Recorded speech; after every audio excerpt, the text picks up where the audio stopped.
We are live at the Portland Expo, and where Barack Obama will be having his countdown to change speech. We are very excited. The atmosphere right now is bustling. There's cameras flying everywhere with reporters interviewing people of why they are here. Emily and I actually got the chance to be interviewed by Channel 13 about why are we here. But the reason why we are here is we're supporting freedom of speech, we're supporting freedom of the press, and more importantly, we're supporting Barack Obama for president. So I'd like to thank you for watching and stay tuned. So I am pleased to introduce to you the next president of the United States, Barack Obama.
Spectacular day. Thank you for coming indoors.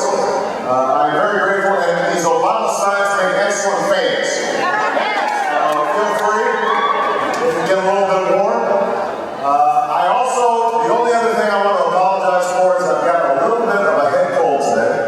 So if I sound like Elmer Fudd, this is not my normal speaking voice.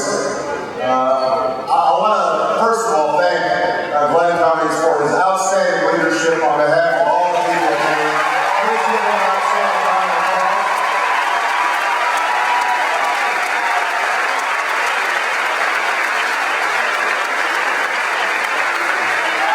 Not only is he showing good leadership, but doesn't he look like the up-and-coming young politician? He's a real over guy. He's got good-looking kids, family. We might have to learn from something at some point. I am so grateful to him. I also want to thank Bobby Lumps, who's been a great friend and helped to organize my trip here today. Please give a round of applause to Bobby. Thank you.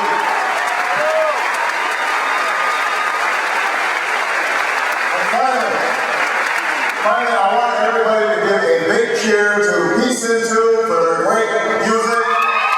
Stand up, guys. Stand up, Peace Into. Yay! That's wonderful.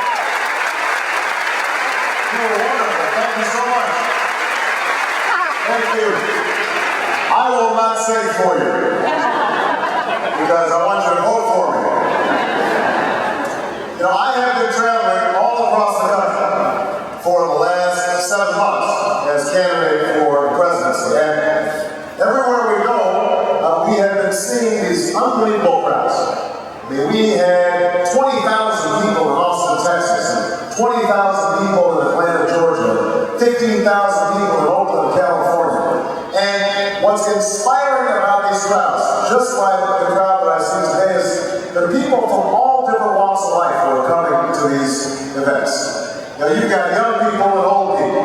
You've got black, white, Hispanic, Asian, Native American. You've got rich, old. You've got Democrats, independents, and even some Republicans.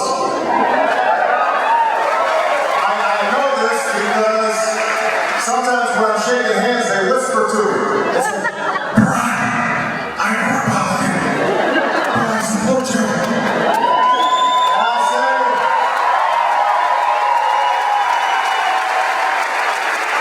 and I tell them that's okay. You don't have to whisper.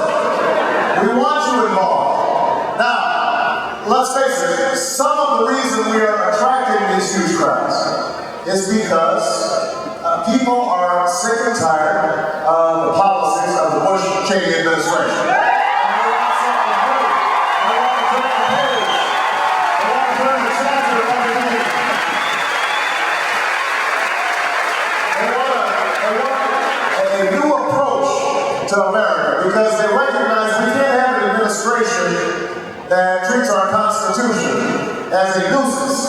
to be negotiated around instead of the foundation of our liberty and our democracy. People are fed up with economic policies that do very well for the rich, but leave ordinary people struggling to fill up their gas tank or save for their child's college education, save for their own retirement. The American people recognize that we have not been bold when it comes to dealing with global warming. In fact, we've got an administration that thinks it's a hoax. They remember visions of our fellow citizens standing on rooftops without water and food and rescued after a storm. And they're ashamed and they say that's not who we are as Americans. And most of all, they recognize that we are in the midst of a disastrous war. A war that should have never been authorized, that should have never been waged, a war that's cost us half a trillion dollars, and has not made us safer, and they want to bring an end to this war.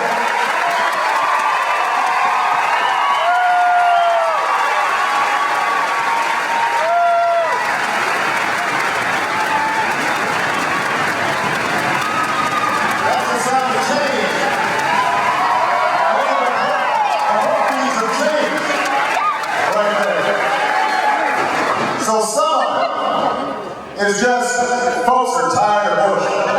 And that's before he even started talking about Scooter.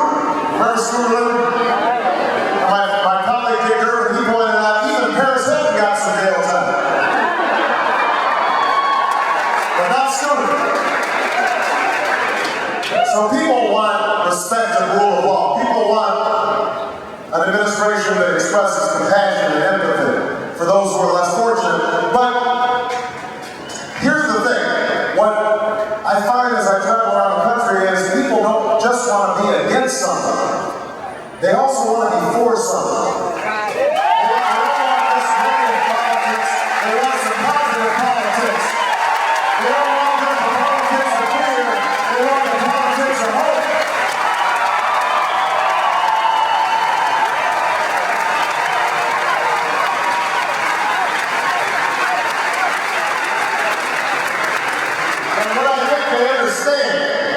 What they recognize is that although change has to begin by putting a new president in office, it is not going to be enough just to change political parties in the White House if we want real change.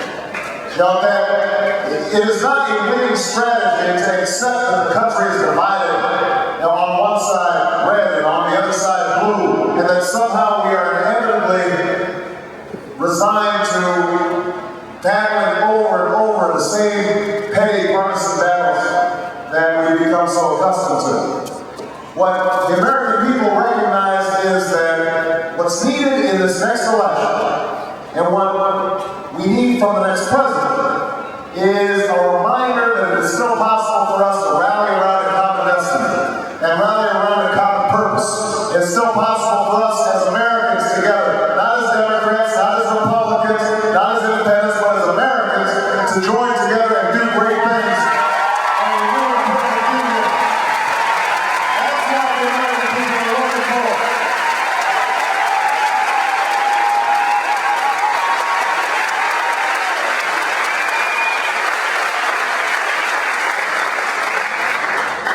And that's why during the course of this election, we've seen some candidates assert that the reason they should be elected is they know how to work the system in Washington. And what I have to keep on reminding folks is the system has not been working for us. It has not been working for us.